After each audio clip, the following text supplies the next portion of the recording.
Well, good day, tubes. Welcome back to another question and answer video. I think we're on number 28, if I remember right. I haven't done one of these for a wee while because, what would I call them? Question and answer. Yeah, this is number 28. We've got one more. We're 9. So yeah, I haven't done one of these for a while because I just really haven't been getting any questions. Nobody's been sending me any questions. Nobody loves me. And if you do have a question for the channel here though, and for stuff that we've done on this channel, send it to BILLQA, so Q as in like QA, at yahoo.com. So our first one here is from Damien. This is from December 7th, so this is a while ago. I'm sorry I didn't get to it in time, but I only had like 3 questions, so I'm like, I gotta wait until maybe someone sends me some more. So we got a few today, but not a whole lot. So if you want to send a question, feel free. Send a question. Anyway, it says, quick question for you. What made you start YouTube, and how did you come up with your YouTube name? From Damien, your fellow Canadian. Well, I started doing the YouTube because I noticed way back when we were taking the pictures of the kids and videos and stuff, and oh crap, I lost this picture. Where did it go? I don't know, I must have deleted it. Well, now it's gone. So I was hoping, I found the YouTube stuff and I've been watching it for a while. I'm like, maybe I could put stuff on there and keep it safe, you know, like a storage thing. So I did that, and then it turned into kind of doing more hands-on kind of stuff, you know. I got kind of away from the kids a little bit. They got older, didn't want to be in the videos anymore, so I just kind of kept going on with it and doing, you know, welding projects and stuff like that and different things, and it kind of went from there. And video game play stuff, all that kind of stuff. And then I've just been kind of sort of doing it ever since, and now we started question and answer, so that's awesome. So how did I come up with the name? The BILLSTMAXX, it started off too with I was posting videos of running the T-Max truck, because I think it was a long time ago. I think I looked on YouTube and there really wasn't a whole lot on there yet, and I'm like, oh, I'm gonna get one of these RC trucks and start doing videos too on there. So I'm like, what's a good sort of name that's got sort of my name in it and what I was doing at that time. So I guess initially we started doing, boy, I can't remember when we started the RC. I'd have to look way back. There's a lot of videos on there now, but we started doing some RC truck stuff with the T-Max. So I just thought, hey, I would call it BILLSTMAXX. So, you know, and probably should have through the years changed the name to something else, because I don't do any RC car stuff at all now, because I got no source really good for good parts when something breaks. When something breaks, something always breaks. When something breaks, right? So probably should have changed the name. And the guys that I play with on Rust there, they've kind of started calling things BTM, right? So BILLSTMAXX, BTM. So I don't know, maybe we'll change it to that someday. So you gotta get something that's kind of catchy too, right? But everybody knows BILLSTMAXX, so it's like, well, we'll just keep it that. Some people have changed that though, and I don't know if you can see the sign back here that Ricky sent me. Some people pronounce it BILLSTMAXX, which is kind of funny. It's not what it's really. I mean, sure, okay, that works fine too.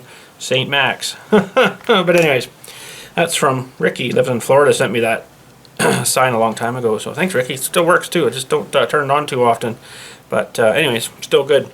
So thanks, Damien, for sending that in. Hopefully that answers your question. The next one here is from Douglas, December 8th. It says, hi Bill, I know you said you had a sleep test study done in November. Yes, I did.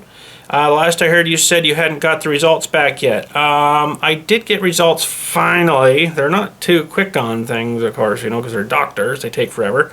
And the guy said I stopped breathing, stopped sleeping, I didn't, I'll tell you about that after, but I stopped breathing 30 times an hour, I think he said. Was it 30 times? It wasn't a lot, he says. It's, that's kind of moderate, he says. It's, probably should get a machine though, so I'm like, okay.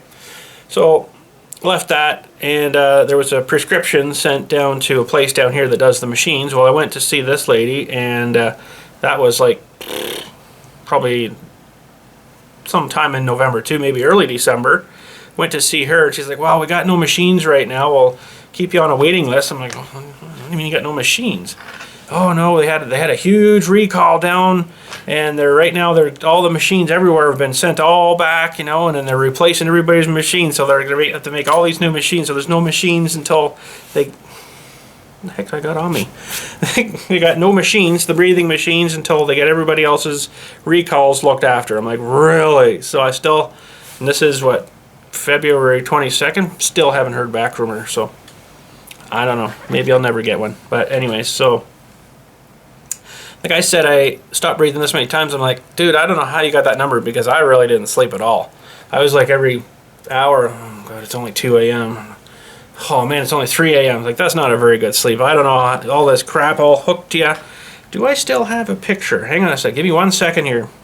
I took a picture of myself after the guy got me all hooked up. And man, I don't know how they expect you to sleep with all them things on you. Let's give me a sec here. I'll see if I can. Okay, baby girl playing cuddles with her little pup. Looks just like her. It's kind of funny, eh? Sorry. Got off track there. Oh, there she is. Oh, there she is, a little baby girl. She's so cute. She's such a good girl too. And there's a nice picture of her too. Isn't it nice? She's so cute. Okay, sorry, I got off topic here. What was I looking for again? Oh yeah, the picture of me sleeping. I think I still got it in here. Oh, there's cuddles with a puppy dog. No, I'm just kidding. Sorry. Keep going here. Come on, where was it? There. There's me all hooked up to all the crap. I don't know if you can see. There you go. That little box. They got to wear that all night too, and freaking wires. You can see the fit like all over the freaking place, man. All up on your head and everything too, and down on your, like, it sucked. So how? There's another shot. How they expect you to sleep like that? Frig, man, I got no idea. So, anyways. So, yes, I got the results, but I don't know, I still haven't heard anything back. So, but anyways, thanks, Douglas, for sending that in. Hopefully that answers your question. Next one here is from Austin. January 30th. Says, what's your favorite place for vacation? I can't really say, because we haven't been on a lot of vacations with me here, with my family here. My growing up family, my parents and stuff, we went on lots of vacations. I really don't remember everything now, but we went on quite a few vacations. I really liked going out west, though. Out west is really nice with the big mountains and stuff, and all the great big trees, and the big mountains and stuff, and the big trees, and you know, all that kind of stuff's cool. I do like going out east. Of course, my sister lives out east there, and I like to go visit them, but we just haven't gone anywhere all this COVID whole time. We've just stuck around here, you know. So, but anyways, going down to the States, I don't know. Honestly, I love you guys from the States, but I don't know why everybody travels down there. Because it's the same basic stuff as up here, except it costs us much more money to go down there to convert the money over. So what's the point of going down there, you know? I don't know. But I've been to Florida, and I don't know, it was hot. I can get hot here. It's nice to have cold winters, and you know, you get out of the heat. You're sitting down there on a beach in the January, and it's like 48 degrees and humidity, and I get that enough in the summertime here. I don't want any of that for the winter. So, but anyways, north, I don't know, you're cold all the time north, but I'd like to go to Alaska, actually. That'd be kind of cool. Maybe on a cruise or something. I'd like to go look for gold in Alaska summer too. But anyways, that's another lifetime probably. So thanks, Austin, for sending that in. Hopefully that answers it. Now, this is from Al from Iowa. When you are out in public, do you like fans to stop and say hi? Anything special for QA number 29? I don't know. You guys got to send me something for questions for 29. So maybe we'll do a big giveaway or something for 29. Who knows? We'll have to see. But anyways, Al, that's a good question. Sometimes I get approached by people. We were an hour and a bit north of us here, an hour and a half in another town. It's got a big harbor at it. I like the harbors and stuff, visiting, you know, and seeing all the ships and stuff, whatever. And we were just walking by, and some guy see me walking up. He was fishing. He's like, "Oh, hey, Bill, how's it going?" I'm like, "Hey, how's it going? Pretty good. How are you?" He's like, "Oh, good. I watch your videos and stuff." I'm like, "Oh, okay." That's usually what comes next is, "Oh, I watch all your videos and stuff," you know. So it doesn't happen super too often, but the odd time it does. So it's kind of cool. It kind of catches me off guard every time. It's like, whoa, man. I've had a couple of fans come and visit me, although during the COVID, I kind of told everybody don't come visit. Especially in the summertime, because I am so busy out there in the summertime. I just can't take time, right? So generally I don't visit people here, but I'll see people out when I'm out and about or something, you know. So, but yeah, it happens. Anything special for Q&A 29? I don't know. Like I say, maybe we'll do a giveaway of something, maybe a power tool or something. But you got to send in questions too. So, and if you send in a question, I'll randomly pick maybe one of them and send you something. Maybe we'll see. But anyways, you got to send a question and then a good question too. Anyways, and you can't send like multiple 50 different questions. It's only one question. I only pick one, right? So anyways, that's what I get sometimes is someone sends me like 6 different emails on different questions. It's like, well, okay, that's fine, but it's a lot of the same person, right? I like to get different questions from different people. So, but anyways, thanks Al for that question. Hopefully that answers that. Looks like another from Douglas here. This is from February 10th, so we're getting a little bit newer. It says, Bill, quite a few years ago you showed a video of you plowing the cemetery, the good old days, with a John Deere, right? When you were allowed to, yeah. The video was about an hour long. I was just curious, how long does it actually take for you to plow the cemetery after a good snow? Pretty much an hour. Depends what kind of snow it is. If it's real light, fluffy stuff, it's real fast. Don't even know what's there. If it's wet, thick, heavy stuff, it's a little more. And of course, it depends how thick it is too. If it's only like 2 inches, well, it doesn't take long. Up to probably about, well, we had a snow there. It was about 6.5, 7 inches, and it was an hour and a half probably doing the whole place. So plow is so much faster, although it just leaves big snowbanks everywhere. But the snowblower is nice, but it's a lot slower, right? But it fires the snow. But I don't really like firing snow on things, you know, like monuments too, right? There's monuments back there. There's a lot of money and granite sitting back there, and you fire something that's got a rock into it or something, you don't know what's coming through, right? It could be a rock sitting there, who knows? I pick up a rock and fire it at a stone, it takes a chip out of it, right?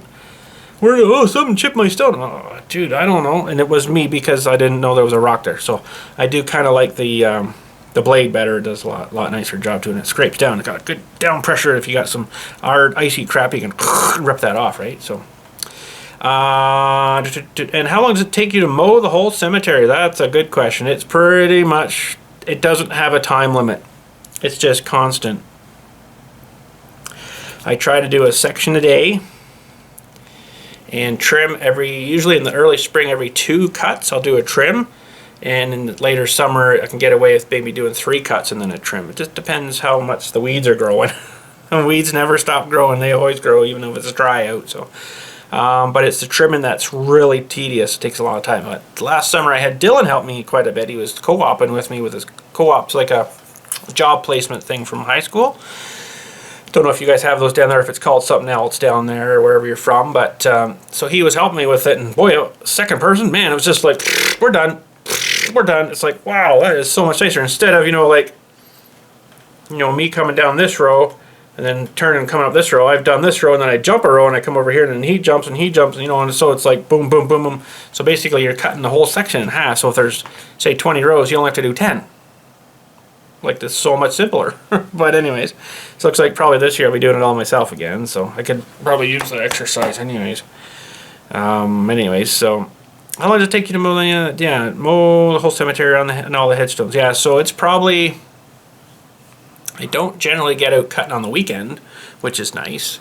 But see, last year I had Dylan help me with mowing too, so that kind of helped as well. We had her pretty much cut right down there, and it looked really good in here, and that's how I normally keep it anyways, but it was nice to have a little bit of relief too, and I don't have to go so crazy at it.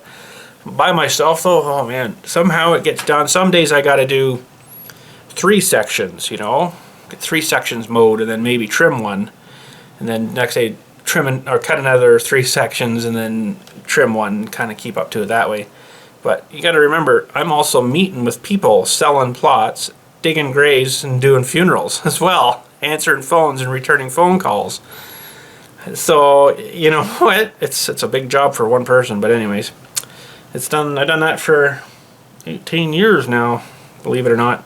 So anyways, hopefully it answers your phone. Hopefully it answers your phone, Douglas. No, hopefully it answers your question. I'm holding my phone. Hopefully it answers your phone. Anyways, thanks for sending that in. Looks like our last one today is February 22nd from Braden. Braden says, will Boris do a burnout? I've never tried, honestly, because I think if that thing hooked up, you might be wearing it. It probably would spin out pretty good. It's a very light tractor with a lot of traction and a really high horsepower motor.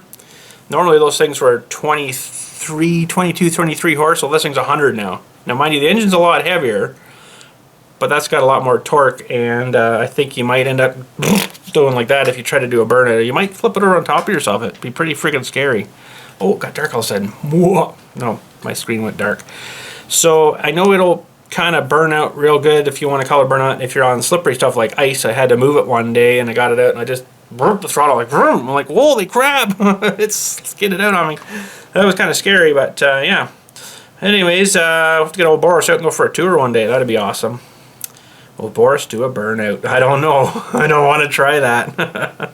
It's got no front brakes on it too, though, right? So you just have to mash her and see what happens. But I think it would just hook up and flip over on top of you, or it would just go like a rocket. You know, it wouldn't probably even burn out. But anyways, thank you, Braden, for sending that in, and that is it for our questions today. So if you want to send a question, billqa@yahoo.com.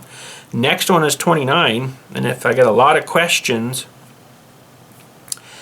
I'm going to maybe do a giveaway too. We'll get something to give away. So what it's going to be though, I don't know. You'll have to send in a question and find out for number 29. But anyways, that's it for today. Thanks again for watching. We'll catch you all later, and you guys have a good day.